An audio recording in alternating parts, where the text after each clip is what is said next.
दोस्तों, दुनिया के दूसरे सबसे ताकतवर देश के प्रमुख भारत आ रहे हैं। इनके पास दुनिया के सबसे ज्यादा परमाणु हथियार हैं, इनके पास बहुत सारा पैसा है, इनके पास दुनिया का सबसे बड़ा लैंड है। हम बात कर रहे हैं रूस की। रूस के राष्ट्रपति व्लादिमीर पुतिन भारत यात्रा पर आ रहे हैं और रूस यूक्रेन युद्ध जब से शुरू हुआ है तब से उनकी ये पहली भारत आधिकारिक यात्रा है। और जैसे ही ये खबर सामने निकल के आई कि पुतिन कुछ दिनों के लिए भारत आने वाले हैं, वैसे ही पूरी दुनिया की हेडलाइन से लेकर के पूरी दुनिया में इस बात की चर्चा है कि पुतिन की ये भारत विजिट कई महीनों में इम्पोर्टेंट हो सकती है, जिससे आने वाले समय में अंतर्राष्ट्रीय राजनीति पर असर पड़ेगा और भारत रूस के बीच व्यापार कितना ज्यादा बढ़ने वाला है, इस चीज का अंदाजा अब किसी को नहीं लग पा रहा। क्योंकि भारत और रूस के बीच जो समझौते अगले 4 से 5 सालों में किए जाने थे वो इसी साल फाइनल किए जा सकते हैं। जानते हैं आज के इस वीडियो में पुतिन की ये विजिट भारत के लिए किस तरीके से इम्पोर्टेंट रहेगी, अंतर्राष्ट्रीय कूटनीति पर इसका क्या असर पड़ेगा और भारत के अंदर भारतीय अर्थव्यवस्था को लेकर के इससे कौन से पॉजिटिव स्टेप्स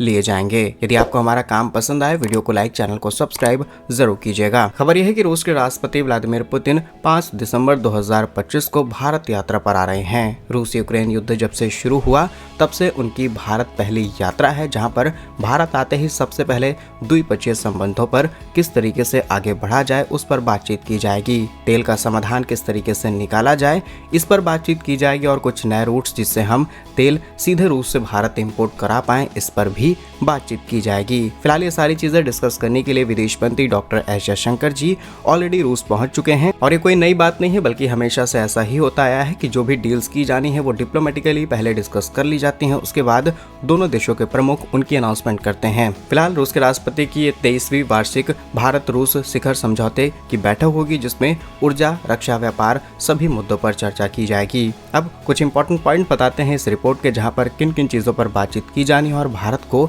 कौन कौन सी टेक्नोलॉजीज मिल सकती हैं। विदेश मंत्री डॉक्टर एस जयशंकर जी मॉस्को जाकर के संघाई सहयोग संगठन, जिसे हम SCO कहते हैं, उस बैठक में हिस्सा लेंगे और पुतिन के साथ आमने सामने बातचीत की जाएगी। और जब पुतिन भारत यात्रा पर आएंगे तब भारत के साथ SU-57 जो कि 5th जनरेशन का एक एडवांस स्टेल्थ फाइटर जेट है, जिसमें तमाम हथियार लगाए जा सकते हैं। दुनिया का रूस दूसरा देश है जिसने इस तरीके के फाइटर जेट तैयार कर रखे हैं, क्योंकि अमेरिका ने अपना F-35 बनाया है। F-35 की तुलना में SU-57 न सिर्फ सस्ता है बल्कि बहुत ही ज्यादा एडवांस, बहुत ही ज्यादा स्टेल्थ और बहुत ही मिनिमम रिसोर्सेज के साथ तैयार किया गया है। अच्छी बात यह है कि डिस्कशन ये है कि 70% तक टेक्नोलॉजी भारत को शेयर की जा सकती है इस फाइटर जेट की। और जहां एक तरफ अमेरिका कह रहा है कि हमसे सीधे फाइटर जेट इंपोर्ट करा लो, वहीं पर रूस का कहना है कि हमारी कुछ प्लांट्स भारत के अंदर मौजूद हैं, अगर आप कहते हैं तो हम उन प्लांट्स को मॉडिफाई करके SU-57 का प्रोडक्शन भारत के अंदर शुरू कर सकते हैं। इसके अलावा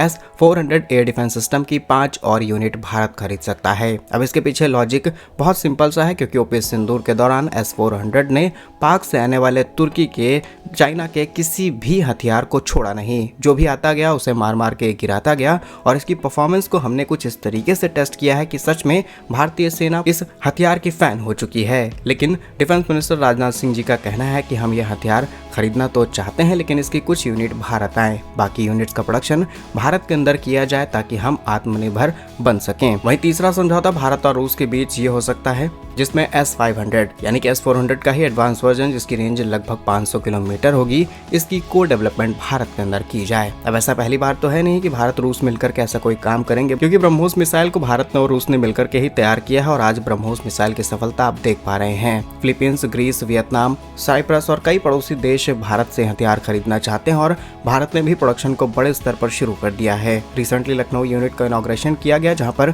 मिसाइल प्रोडक्शन इतना ज्यादा बढ़ाया जाएगा कि हम सीधे एक्सपोर्ट्स को टारगेट करेंगे। तो आप अंदाजा लगा सकते हैं कि भारत ने इस सेक्टर पर भी काम करना शुरू कर दिया है। फिलहाल इंपॉर्टेंट डिफेंस डील के बाद भारत और रूस के बीच परमाणु ऊर्जा सहयोग पर बातचीत हो सकती है। आप जानते होंगे कि भारत के पास मौजूद ज्यादातर न्यूक्लियर पावर प्लांट्स हमने रूस की मदद लेकर के तैयार किए हैं, इसीलिए रूस के साथ हम दोस्ती किसी भी कीमत पर चाहते हैं। और पुतिन के साथ इसीलिए जब भी भारत की बैठक होती है उससे पहले विदेश मंत्री या फिर देश का कोई बड़ा अधिकारी जाकर के सभी चीजें डिस्कस करके आता है, क्योंकि हमें 1% भी कमी नहीं चाहिए अपने दोनों देशों के बीच रिश्ते खराब करने के लिए। साथ ही भविष्य में भारत और रूस मिलकर के व्लादिवोस्तोक चेन्नई रूट को भी और ज्यादा स्ट्रॉन्ग कर सकते हैं, जिसके जरिए हम व्यापार करेंगे। बाकी जहां भारत और रूस के बीच 6 से 7 अरब डॉलर का व्यापार था, तेल खरीद की वजह से ये व्यापार बढ़कर के 68 अरब डॉलर तक हो चुका है और आगे चल के ये और ज्यादा बढ़े बढ़ेगा। बाकी क्या कुछ सोचना है आपका इन सभी डील्स पर, कमेंट्स अपने यार जरूर लिखिएगा। बाकी पूरा वीडियो देखने के लिए धन्यवाद। जय हिंद।